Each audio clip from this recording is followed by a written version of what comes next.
এটি বাংলাদেশের তৃতীয় বৃহত্তম বিল বাসুয়াখালী বিল। এটি খুলনা জেলার তেরখাদা উপজেলায় অবস্থিত। বাংলাদেশের প্রথম বিল হিসেবে ধরা হয় চলন বিলকে, এবং দ্বিতীয় বৃহত্তম বিল খুলনার বিল ডাকাতিয়া, এবং তৃতীয় বৃহত্তম বিল এই বাসুয়াখালী বিল। বাসুয়াখালী বিল একসময় বিশাল, বিস্তৃত এবং অপূর্ব সুন্দর প্রাকৃতিক মাছ, দেশীয় প্রজাতির এবং পরিযায়ী পাখিদের একটি অভয়াশ্রম ছিল। দিনকে দিন বাসুয়াখালী বিলের ভেতরে আবাদি জমি কৃত্রিম মৎস্য ঘেরে পরিণত হয়ে ধীরে ধীরে সংকুচিত হয়ে যাচ্ছে।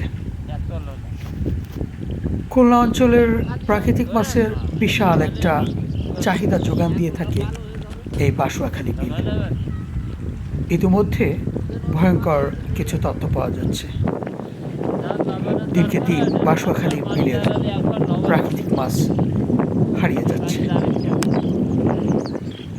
বিশেষ করে এখন রয়না, পাবদা, গুলশা এবং সরপুঁটি, জিয়েল মাছ, যেটাকে দেশীয় মাগুর মাছ বলা হয়, সে ধরনের মাছগুলা একেবারেই বিলুপ্ত হয়ে গেছে। চিতল, বোয়াল এগুলোও নাই, এবং বিলুপ্তির পথে চলে গেছে হরেক প্রজাতির প্রাকৃতিক মাছ। আজ থেকে 10 বছর আগে যে মাছগুলো দেখা যেত, এখন সেই মাছগুলো অর্ধেকে নেমে এসেছে। এখানকার মৎস্যজীবী, কৃষিজীবীরা বলছে যে যেই হারে অবৈধ কারেন্ট জাল, চায়না দুয়ারি জাল, সেই সাথে ভয়ঙ্কর খবর ইলেকট্রিক মাছের ফাঁদও ঢুকে পড়েছে এ সকল বিলে, এবং সেই সাথে সংকুচিত হয়ে যাচ্ছে এই বিল। কৃত্রিম মৎস্য ঘের ও ফসলি ক্ষেতের জায়গা উঁচু করে সেখানে মৎস্য চাষ করা হচ্ছে, ফলে বিলও সংকুচিত হচ্ছে, এবং অবৈধ জালের প্রভাবে দেশীয় প্রজাতির প্রাকৃতিক মাছ ধীরে ধীরে ধ্বংসের পথে।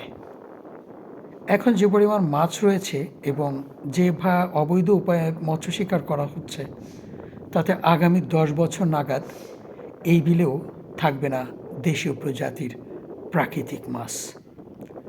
আমরা হারিয়ে ফেলবো এই মাছগুলো। আগামী 10 বছর এই মাছ পাওয়া যাবে না। অর্থাৎ ভয়ঙ্কর একটি বিপর্যয়ের দিকে আমরা এগিয়ে চলেছি। বাঙালির চিরচারিত যে অপূর্ব স্বাদের যে মাছগুলো, সে মাছগুলো আমরা আর পাবো না। এই মাছ কমে যাওয়ার পেছনে আরও একটি কারণটি হচ্ছে গিয়ে প্রচুর পরিমাণে রাসায়নিক সার ও কীটনাশকের ব্যবহার, আবাদে পাখি শিকারের ফলে জৈব সার, প্রাকৃতিক জৈব সার ও প্রাকৃতিক কীটনাশক দমনে বাধাগ্রস্ত হচ্ছে। পাখিরা আর মলত্যাগ করতে পারছে না, সেই সাথে পাখিরা ফসলের ক্ষতিকর পোকামাকড় দমন করতে পারছে না, যার ফলেই অধিক কীটনাশক প্রয়োগ করতে হচ্ছে, এবং তার কুফল চলে আসছে প্রাকৃতিক মাছের ডিম তার উর্বরতা হারাচ্ছে।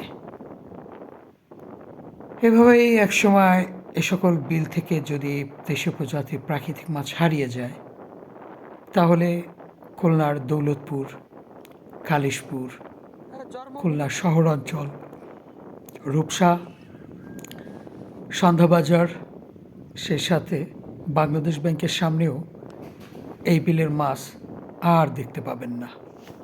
হারিয়ে যাবে দেশীয় প্রজাতির প্রাকৃতিক মাছ, হারিয়ে যাবে আমাদের দেশীয় প্রজাতির পাখিরা, পরিযায়ী পাখিও আর আসবে না।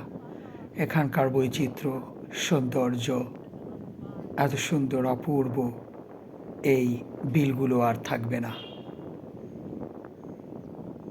ধীরে ধীরে নগরায়ন, শিল্পায়নের আগ্রাসন, কৃত্রিম কৃষি ব্যবস্থাপনায় ধ্বংস হতে চলেছে আমাদের প্রাকৃতিক এই মাছের খনি। হারিয়ে যেতে বসেছে দেশীয় প্রজাতির পাখি, পরিযায়ী পাখিদের আবাসস্থল, খাদ্য সংগ্রহের স্থান, বাসস্থান সবই হারিয়ে যেতে বসেছে। আর কোথায় আসবেন ঘুরতে? দেশীয় প্রজাতির প্রাকৃতিক মাছও আর পাওয়া যাবে না। মৎস্য অধিদপ্তরের পর্যাপ্ত বরাদ্দ নাই নাকি তাদের দাবি। তারা পর্যাপ্ত অভিযান চালাতে পারে না। সর্বত্রই একই অবস্থা, জাল, অবৈধ জাল, ফাঁদ আর ফাঁদ। পাখিদেরও প্রচণ্ড পরিমাণে ফাঁদ রয়েছে। দুর্গম বিলের ভেতরে দালালদের কারণে এগুলো উদ্ধার করা সম্ভব হয় না। এক শ্রেণীর অসাধু দালাল প্রশাসনের সঙ্গে সংযুক্ত থেকে এদেরকে সহযোগিতা করে আসে। সেই সাথে রাজনীতিবিদদেরও হাত রয়েছে এসব জায়গায়। অর্থাৎ আমরা আর খুব শীঘ্রই এদেরকে হারাতে বসেছি। হাতে খুব বেশি সময় নেই, খুবই কম সময়ের মধ্যে আমরা হারাবো। আমরা ছুটে চলি বিভিন্ন জায়গায়, দেশের দক্ষিণাঞ্চলের অনেকগুলো জেলা এবং সেই উপজেলাব্যাপী আমরা শুধুই ছুটে চলি এবং সকলকে বোঝানোর চেষ্টা করি যে সামনে ভয়াবহ দিন আসছে। যেখানে যাই কৃষকদের সঙ্গে কথা বলি, শিকারীদের সঙ্গে কথা বলি, মাছ শিকার, পাখি শিকার, তাদের সঙ্গে কথা বলি, প্রশাসনের সঙ্গে কথা বলি।